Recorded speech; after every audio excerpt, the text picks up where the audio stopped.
ઉપસ્થિત આચાર્યશ્રી, સ્ટાફ મિત્રો અને વાલા વિદ્યાર્થીઓ, આજે આપણે આપણી માતૃભાષા ઉપર ગર્વ થાય એ માટેનો દિવસ છે. બધી જ ભાષાઓ, દુનિયાની જેટલી ભાષા છે બધી જ માતૃભાષા છે. આપણી માતૃભાષા એટલે ગુજરાતી. અન્ય બોલી પણ હોઈ શકે. તો એની ઉજવણી બાબતે આજે આપણે અહીંયા ભેગા થયા છીએ ત્યારે આપણે બધા આપણી માતૃભાષા ઉપર ગર્વ કરીએ. દુનિયાની કોઈ પણ ભાષામાં આપણે જે વાત કરીએ અને આપણે આપણી માતૃભાષામાં વાત કરીએ ત્યારે બહુ ફરક હોય છે. માતૃભાષા એ લાગણી છે, માતૃભાષા એ આપણો આત્મા છે, માતૃભાષા એ આપણી સ્વચ્છ રજૂઆત છે. તો આ દિવસે આપણે માતૃભાષા દિવસ તરીકે ઉજવીએ છીએ. શા માટે, કેવી રીતે, આ માટેનો ટૂંકો પરિચય લઈને આપણા શિક્ષક શ્રી વિરેન્દ્ર સાહેબ આપને આ બાબતે માર્ગદર્શન આપશે. અને વાલા વિદ્યાર્થીઓ તથા બહેનો, આજે 21 ફેબ્રુઆરી એટલે વિશ્વ માતૃભાષા દિવસ છે. અને આજના દિવસે આપણે ગુજરાતી સાહિત્યના કવિશ્રી ઉમાશંકર જોશીની જે પંક્તિ છે તે અચૂક યાદ આવશે. ઉમાશંકર જોશીની એક પ્રખ્યાત પંક્તિ છે કે સદા સૌમ્ય સિંહ વૈભવે ઉભરાતી મળી માતૃભાષા માને ગુજરાતી. જગતની તમામ ભાષાઓને આજે એના સંતાનો ગુણ ગાઈને લાડ લડાવશે. અને માતૃભૂમિ અને માતૃભાષાનું જે અતૂટ બંધન છે તે કોઈનાથી છૂટ્યું નથી અને છૂટવાનું પણ નથી. આપણે ગમે ત્યાં હોઈએ પણ જે માં છે, માતા, માતૃભૂમિ અને માતૃભાષા હંમેશા આપણી સાથે જ રહેશે. વિશ્વ માતૃભાષા દિવસ શા માટે ઉજવવામાં આવે છે? આપણને એક પ્રકારનો પ્રશ્ન થાય છે, પણ એની પાછળનો એક ઇતિહાસ જોડાયેલો છે. ઈસવીસન 1999માં સૌપ્રથમ યુનેસ્કોએ જાહેર કરેલું કે આપણી જે ભાષા છે તેનો પણ એક દિવસ હોવો જોઈએ. અને એની શરૂઆત યુનેસ્કોએ 1999માં કરવાની શરૂઆત કરી હતી. યુનેસ્કો દ્વારા એ માટે એક અભ્યાસ તેમણે હાથ ધર્યો હતો કે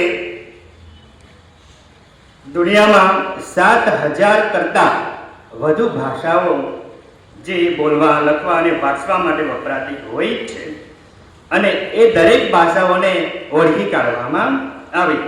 એનો સાદો અર્થ એ હતો કે જે 7000 કરતાં વધુ ભાષાઓ બોલાઈ રહી છે એ બધી જ ભાષાઓની જાળવણી કરવાની અને એને બચાવવાની કવાયત આપણે સૌએ બધાએ કરવી જોઈએ.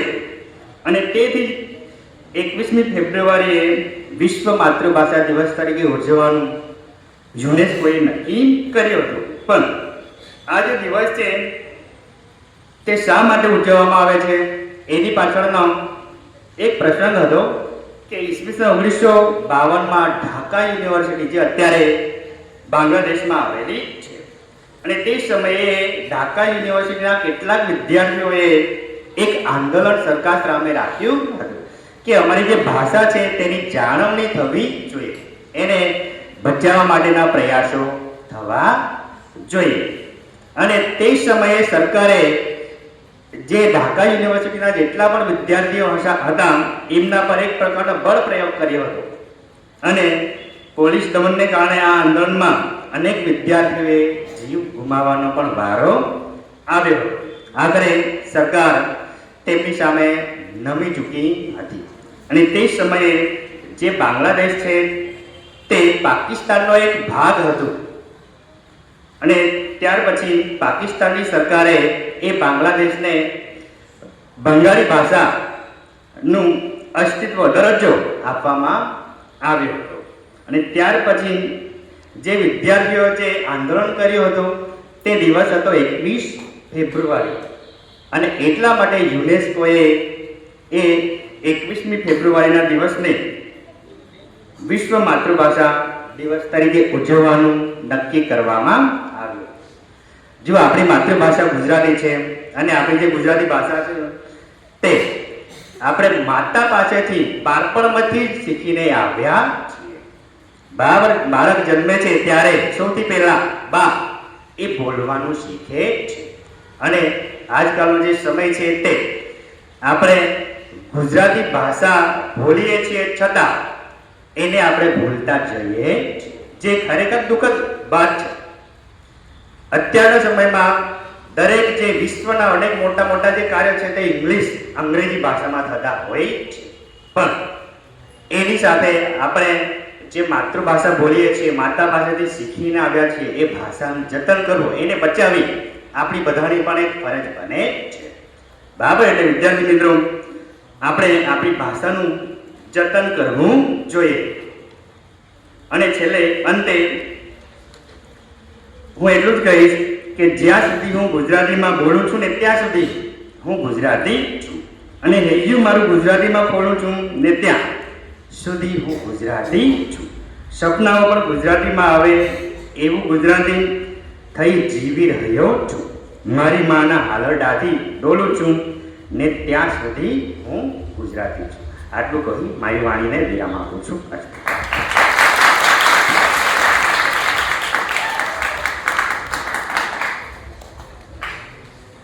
આભાર વિરેન્દ્ર સાહેબ. માતૃભાષા એ આપણે બધી જ રીતે ઉપયોગી હોય છે. સાહેબનું એવું કેવું છે કે આપણે સપના પણ આવે તો સપના કોઈ બીજી ભાષામાં ક્યારેય આપતા નથી, માતૃભાષામાં જ આવે ને. અંગ્રેજીમાં સપનું આવ્યું આપણને કોઈ? આવ્યું? ચાઇનીઝમાં સપનું આવ્યું? એમ ચાન કોઈ નથી આવતું. એટલે દરેક ભાષા માતૃભાષા તરીકે છે. બાંગ્લાદેશમાં જ્યારે આંદોલન થયું ઈસવીસન 1952માં, ત્યારે ઘણા બધા વિદ્યાર્થીઓએ માતૃભાષા માટે પોતાના પ્રાણ ન્યોછાવર કરી દીધા હતા. એવા એ વીરોના યાદમાં ત્યારે સાહેબે કીધું એમ 21 ફેબ્રુઆરી હતી. એટલા માટે યુનેસ્કોએ આ જાહેર કર્યું કે સમગ્ર વિશ્વમાં આ દિવસે માતૃભાષા દિવસ તરીકે ઉજવવો જોઈએ. તો આપણે વિશેષ આ બાબતની માહિતી આપવા માટે હું અલ્પા મેડમને અહીંયા આમંત્રિત કરું છું કે માતૃભાષા દિવસ વિશે આપણે માર્ગદર્શન પૂરું પાડે.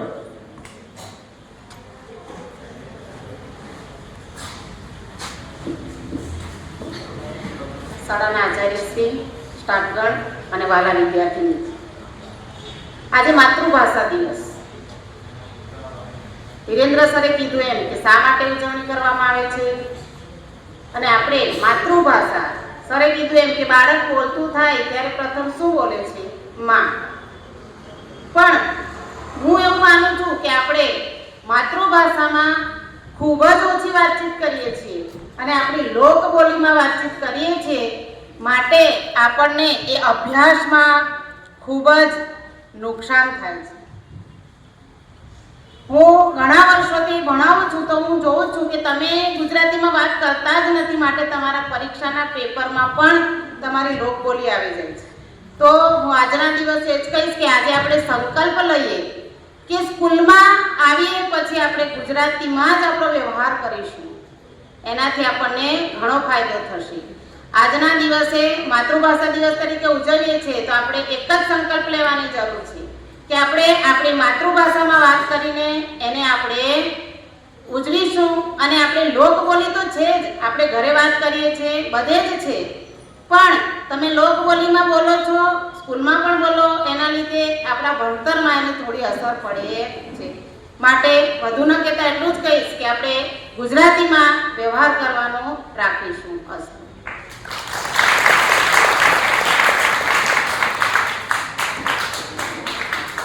આભાર રવિભા મેડમ. માં એટલે ઈશ્વરે આ ધરતી ઉપર આપણને આપેલું અનમોલ રતન છે. એની માટે એક સરસ મજાની આપણે ગુજરાતીમાં કહેવત છે કે એક માતા 100 શિક્ષકની ગરજ સારે છે. તો તો એ ગરજ એટલે કે આપણને 100 શિક્ષક જેટલું જ્ઞાન બાકા ભલે અભણ હોય તો પણ આપે છે, એટલી તાકાત માતૃભાષામાં છે. હર હંમેશ આપણે માતૃભાષાને વળગીને રહેવું જોઈએ, ભૂલવું ના જોઈએ. અલ્પા મેડમે કીધું એ બહુ સરસ કીધું કે ક્યારેક આપણે લોકલ બોલીમાં પણ વ્યવહાર કરીએ ત્યારે એની અસર આપણને આપણા પેપર ઉપર કે આપણા દિનચર્યા ઉપર થતી હોય છે.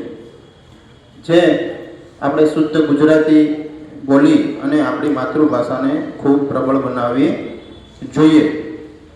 હવે પછી આપણે આપણા આચાર્ય શ્રી ગોવિંદ સાહેબ આ બાબતે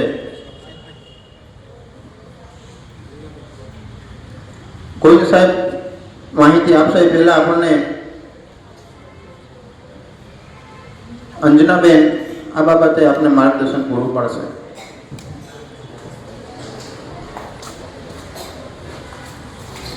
સૌને નમસ્કાર. શાળાના આચાર્ય સાહેબશ્રી, સ્ટાફ મિત્રો તથા વિદ્યાર્થી ભાઈઓ અને બહેનો, તો આજે 21મી ફેબ્રુઆરી એટલે કે માતૃભાષા દિવસ. તો દર વર્ષે 21મી ફેબ્રુઆરીના જે દિનને વિશ્વ માતૃભાષા દિવસ તરીકે ઉજવવામાં આવે છે. તો આગળ વિરેન્દ્ર સાહેબે પણ વાત કરી અને સૈયદ સાહેબે પણ વાત કરી કે ફેબ્રુઆરી જે 1952માં જે ઢાકા યુનિવર્સિટીના જે સ્ટુડન્ટ એટલે કે વિદ્યાર્થીઓ અને સામાજિક કાર્યકર્તાઓ એ પાકિસ્તાન સરકારની ભાષા નીતિનો વિરોધ કરવા માટે એમણે આંદોલન કર્યું હતું. અને આ આંદોલન સામે ઝૂકીને સરકારે બંગાળી ભાષાને એમને સત્તાવાર દરજ્જો આપવો પડ્યો હતો. અને ભાષા પ્રેમીઓના આંદોલનમાં શહીદ થયેલા યુવાનોએ શ્રદ્ધાંજલિ આપવા માટે એ યુનેસ્કોએ નવેમ્બર 1999માં જનરલ કોન્ફરન્સમાં વિશ્વ માતૃભાષા દિવસ ઉજવવાનું એમણે નક્કી કર્યું હતું. ત્યારથી જ દર વર્ષે 21મી ફેબ્રુઆરીનો જે વિશ્વ માતૃભાષા દિવસ તરીકે ઉજવવામાં આવે છે. તો માતૃભાષા એટલે વિસરાતી જે ભાષા છે જે આપણને ગળથૂથીમાંથી મળે છે. તો મા બાપના મુખેથી બોલાતી ભાષાનું જે આપણે શ્રવણ કરે છે એ શ્રવણ કરી બાળકના મુખેથી પણ તે ભાષાનું કથન થતું હોય છે અને તે જ માતૃભાષા છે. માતૃભાષા એટલે કે ગુજરાતી ભાષા. અને માતૃભાષા બોલવાનું શીખવવું પડતું નથી, કારણ કે આ ભાષા પોતાના ઘર કુટુંબમાંથી જ એ બાળક શીખે છે. અને માતૃભાષા જન્મથી જ એ વણાયેલી છે. તો આપણી માતૃભાષા એ ગુજરાતી છે, જે આપણા સાથે બાળપણથી જોડાયેલી છે. આપણે બધાને માતૃભાષાનું એટલે જે ગુજરાતી ભાષાનું ગૌરવ હોવું જોઈએ. તો માતૃભાષા બધી જ ભાષાઓની એ જનની છે. જનની એટલે કે માતા છે. તો આથી માતૃભાષા દ્વારા જ બીજી ભાષાઓ સારી રીતે આપણે શીખી શકીએ છીએ. એટલે માતૃભાષા શીખવામાં કોઈ શરમ કે સંકોચ ન હોવો જોઈએ.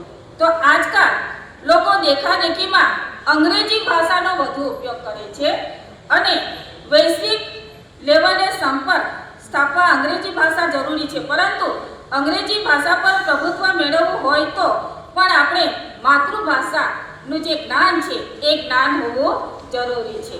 અને માતૃભાષા થકી જ બીજી ભાષા પર આપણે સારું પ્રભુત્વ મેળવી શકીએ છીએ. તો બાળકોને પાયાની જે કેળવણી છે એ કેળવણી જે માતૃભાષામાં અપાય તો બીજી ભાષાઓ પર તે સારી પકડ એ ધરાવશે. અને આપણા પૂર્વ જે રાષ્ટ્રપતિનું નામ તમે સાંભળ્યું પણ હશે અને એ મિસાઇલ મેન હતા. તો એ રાષ્ટ્રપતિનું જે નામ છે ડૉક્ટર એપીજે અબ્દુલ કલામ. તો ડૉક્ટર એપીજે અબ્દુલ કલામે પણ બાળકો સાથેના જે સવાલ જવાબના એક કાર્યક્રમમાં એમણે એક સવાલનો જવાબ આપતા પણ કહ્યું કે બાળકને પાયાનું જે શિક્ષણ છે એ પાયાનું શિક્ષણ એ માતૃભાષા દ્વારા આપવું જોઈએ, ત્યાર પછી બીજી ભાષાઓ તરફ વાળવો જોઈએ. તો આ વાક્ય માતૃભાષાની મહત્તા પુરવાર કરે છે. એટલે શરૂઆતથી બાળકોને અંગ્રેજી મીડિયમ કરતાં શરૂઆતનું જે શિક્ષણ છે એ શિક્ષણ ગુજરાતી માધ્યમમાં આપવું વધુ યોગ્ય રહેશે, કારણ કે માતૃભાષા થકી મેળવેલ શિક્ષણ દીર્ઘકાલીન અને ચિરસ્થાયી છે. તો એક દ્રષ્ટાંત તમને કહું છું કે એક ભાઈ પરદેશ ગયા હતા અને થોડા સમય રહ્યા પછી એટલે કેટલાક અંગ્રેજી ભાષાના શબ્દો એ બોલે છે, ત્યાંથી જાણીને આવે છે, બોલે છે, અને જ્યારે પોતાના ઘરે આવે છે ત્યારે એ ઘરમાં એ અંગ્રેજી ભાષાનો ઉપયોગ કરે છે, પણ ઘરમાં જે બીજા જે બધા જે સભ્યો છે એ સભ્યોને એ અંગ્રેજી શબ્દોનો ખબર નથી, કોઈને પણ ખબર પડતી નથી, અને એ ભાઈ અંગ્રેજીમાં એ શબ્દોનો ઉપયોગ કરે છે. તો એ ભાઈ એક દિવસ બીમાર પડે છે અને એ ખાટલામાં સૂતા સૂતા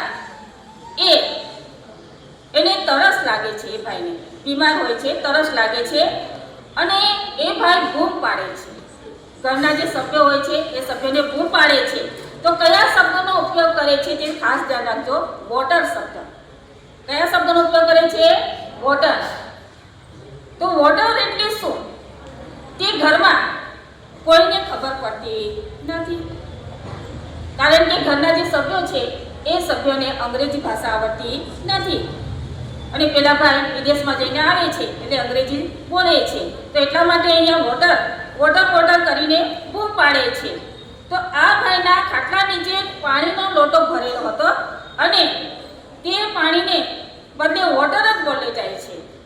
તો આમ 1 કલાક સુધી એણે વોટર વોટર બોલ્યા જ કરી રાખ્યો અને ઘરમાં કોઈને ખબર નથી અને કોઈએ પણ એ ભાઈને પાણી આપ્યું નથી. અને પછી છેવટે શું થાય છે? પોતાનો જીવ ખોય છે. શું થાય છે? જીવ ખોય છે. તો પછી આ ભાઈના મોતના જે સમાચાર જ્યારે મળે છે, એમના સગા સંબંધીઓ આવે છે અને ક્યાંક કોઈએ મોતનું કારણ પૂછ્યું અને પછી ઘરના સભ્યોએ જણાવ્યું કે ભાઈ એ તો વોટર વોટર બોલતા હતા પણ અમને કંઈ ખબર પડી નથી. તો પછી પેલા ભાઈ સમજી ગયા, જેમને અંગ્રેજી ભાષા થોડી આવડતી હશે એટલે સમજી ગયા. એટલે પછી કહે છે કે હા, એનું જે મોત થયું છે તો શાના લીધે થયું છે? પાણીના લીધે. શાના લીધે? પાણીના લીધે. તો પછી આ રીતના એ ખાટલા નીચે નજર કરે છે, પાણીનો એ લોટો ભરેલો હોય છે. તો પછી એકદમ આશ્ચર્યચકિત થઈ જાય છે, વિચારમાં પડી જાય છે હવે શું કરવું? જ્યાં ભાઈ એ શાના કારણે મૃત્યુ પામે છે? પાણીના કારણે. પણ ઘરના સભ્યોને પાણી એવો શબ્દ કીધો નથી, પણ કયા શબ્દનો ઉપયોગ કર્યો હતો? અંગ્રેજી ભાષાનો. એટલે ખરેખર વિદ્યાર્થી મિત્રો, આપણી ગુજરાતી ભાષા જાણવી જરૂરી છે, બરાબર? અને આપણે ગુજરાતી છે એવો આપણે ગર્વ અનુભવવાનો છે. ખ્યાલ આવી ગયો? તો એટલા માટે અહીંયા સરસ વાત પણ કરી છે કે દેશ ગયો પરદેશ ગયો, દેશ ગયો પરદેશ ગયો, ત્યાંથી શીખી લાવ્યો વાણી, વોટર વોટર કરતા મરી ગયો ને ખાટલા નીચે પાણી. તો આ ઉદાહરણ આપણને સમજાવે છે કે આપણે ભલે ગમે ત્યાં જઈએ, ગમે તે ભાષા શીખીએ, પણ આપણી જે માતૃભાષા છે એ માતૃભાષાને આપણે ભૂલવી જોઈએ નહીં, અને એ બોલવામાં જરા પણ શરમ અનુભવવી જોઈએ નહીં. અહીંયા હું મારી વાણીને વિરામ આપું છું.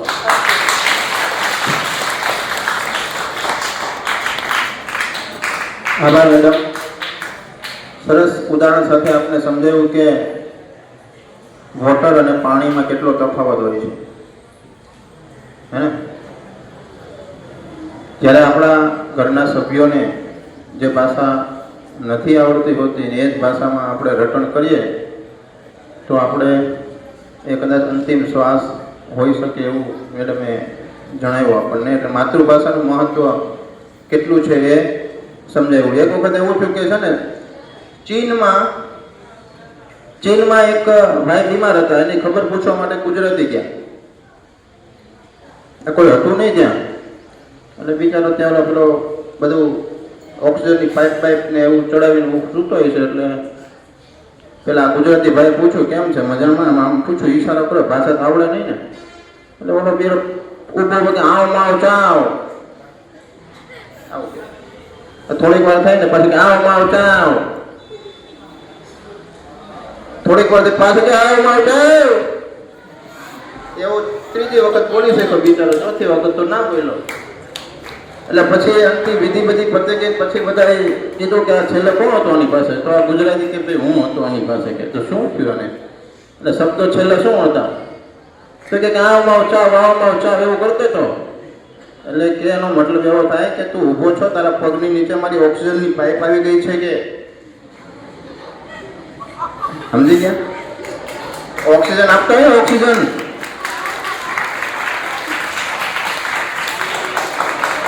ઓક્સિજનની પાઇપ નીચે પેલા ગુજરાતી વ્યક્તિના નીચે ઓક્સિજનની પાઇપ હતી ને, એ પાઇપ પેલા નાકમાં જતી હતી. પણ આવ માવ ચાવમાં ખબર પડે નહીં, ઓલો બિચારો ચાવ થઈ ગયો અમને. એટલે ભાષા ના આવડતી હોય તો આપણે ખબર પૂછવા જવામાં તકલીફ પડે, બિચારાને ઉપર મોકલે દઈએ. હે ને? હું રૂપાળો મારી માતૃભાષાના પ્રતાપે.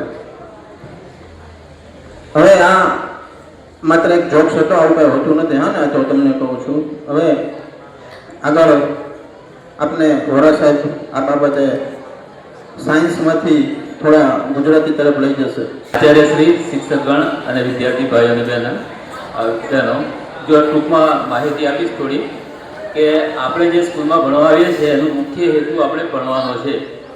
અને ભણવા માટે આપણને કોઈ પણ એક ભાષા આવડવી જોઈએ. આપણે જે બોલીએ છીએ ઘરે બોલી કહેવાય, જેને આપણે લખી શકતા નથી, ફક્ત બોલી અને બોલી કહેવાય. અને જેને લખી શકીએ, વાંચી શકીએ અને જેનું ગ્રામર હોય એને ભાષા કહેવાય. અને કોઈ પણ એક ભાષા આપણને કમ્પ્લીટ ગ્રામર સાથે આવડે તો જ આપણે કોઈ પણ એક ટેકનોલોજીમાં આગળ જઈએ. અને આપણું જે નવી શિક્ષણ નીતિ આવે છે એમાં એવું કહેવાય છે કે કોઈ પણ એક ભાષા તમને માતૃભાષા આવડે એમાં જ તમારે શિક્ષણ લો તો સૌથી વધારે સફળ થાવ. અને એવું કહેવાય છે કે આપણા દેશમાં આપણે ગુજરાતીમાં ભણીએ અને બહાર જઈએ, બહારમાં પછી તો પાછા ઇંગ્લિશમાં ભણીએ, અને વિદેશમાં જઈએ તો તેની પાછી ભાષા અલગ હોય. અને એટલે જ આપણે શિક્ષણમાં પાછળ છીએ. એક ચોક્કસ કારણ છે. એક ઉદાહરણ આપું કે જાપાનમાં જાપાનની ભાષામાં જ શિક્ષણ આપવામાં આવે છે. અને આપણો આટલો મોટો દેશ છે અને આપણે બધા માતૃભાષામાં શિક્ષણ આપવામાં આવતું નથી. મોટાભાગે તમે 1 થી 12 ધોરણ સુધી આપણે ગુજરાતી મીડિયમ, અને 11-12 સાયન્સ પછી જાઓ તો ટોટલી ઇંગ્લિશ મીડિયમ, અને એમાં પણ બધી બુકો જુદા જુદા દેશની હોય છે. એટલે આપણે કઈ ભાષામાં ભણવું એ તકલીફ પડે. પણ જો આપણને કોઈ પણ એક ભાષા ગ્રામર સાથે કમ્પ્લીટ આવડતી હોય તો આપણે આગળ વધી શકીએ. હું મારું પોતાનું ઉદાહરણ આપું કે મને પોતાને અંગ્રેજીથી બીક લાગતી હતી, પણ જ્યારે કોલેજમાં ગયો ત્યારે મેં અંગ્રેજી પાકું કર્યું. અને પછી એટલી મને એની ફાવટ આવી ગઈ કે મને ઓપ્શન આપે કે ગુજરાતીમાં લખો તો પણ હું ઇંગ્લિશમાં લખતો હતો. અને ટોટલી આગળનું બધું જ જે ગણિત છે એ ટોટલી ઇંગ્લિશ મીડિયમમાં જ ભણ્યો છું. પણ છતાં અહીં આગળ આવું છું તો તમને ગુજરાતી મીડિયમમાં ભણાવું છું. એટલે કોઈ પણ એક ભાષા, ગુજરાતીનું ગ્રામર તમને પાકું હોવું જોઈએ. અને અત્યારે મોટાભાગના વિદ્યાર્થીની તમે રજા ચિઠ્ઠી જુઓ તો રજા ચિઠ્ઠીમાં પણ તમારું ગ્રામર બરાબર હોતું નથી. એટલે મારી એટલી સલાહ કે તમે પોતાનું ગુજરાતી એટલું પાકું કરો કે જ્યારે પણ લખો સાચું લખો. અસ્તુ. સમગ્ર વિશ્વમાં 21મી ફેબ્રુઆરીને વિશ્વ માતૃભાષા દિવસ તરીકે ઉજવવામાં આવે છે. આમ તો તમામ ભાષાની જનની સંસ્કૃત ભાષા છે. સંસ્કૃત ભાષા પરથી જ ગુજરાતી ભાષાનો જન્મ થયો. શેઠ સાહેબે સરસ વાત કરી કે એક માં છે એ 100 શિક્ષકોની ગરજ સારે છે. તો આ જે માતૃભાષા છે એ માતૃભાષા આપણને માના ગોદમાંથી શીખવા મળતી હોય છે. પરંતુ માતૃભાષા શીખવાડવા માટે જો માતૃભાષા શીખવા બીજા કોઈ પાસેથી જો મળતી હોય તો એ છે શિક્ષક. કોણ? શિક્ષક. અને શિક્ષકને તેથી જ શું કહેવામાં આવે છે? માસ્તર. બરાબર ને? આપણા દેશમાં 22 જેટલી ભાષાઓનો સ્વીકાર બંધારણમાં થયો છે. આપણા દેશમાં મુખ્ય ભાષાઓ કેટલી છે? 22. પરંતુ બોલીઓ કેટલી છે? 120 બોલીઓ આપણા દેશમાં છે. અને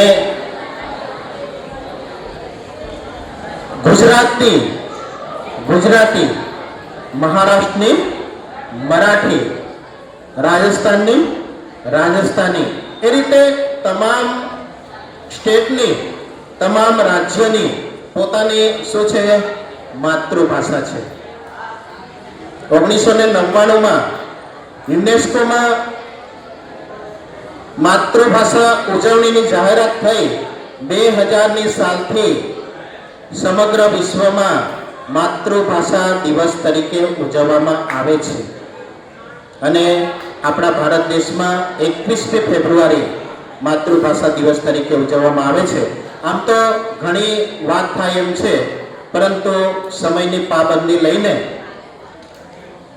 આજના આ માતૃભાષા ઉજવણી કાર્યક્રમમાં સૌ શિક્ષક મિત્રો સહભાગી થયા અને ખૂબ સારી શૈલીમાં આપ સૌ સાથે શિક્ષકોએ પોતાના વિચારો શેર કર્યા અને આપને પણ ખ્યાલ આવ્યો જ હશે કે માતૃભાષા શું છે, એનું મહત્વ શું છે. તો આ તબક્કે સર્વેનો ખૂબ ખૂબ આભાર માની મારી વાત પૂરી કરું છું. અસ્તુ. જય જય ગરવી ગુજરાત.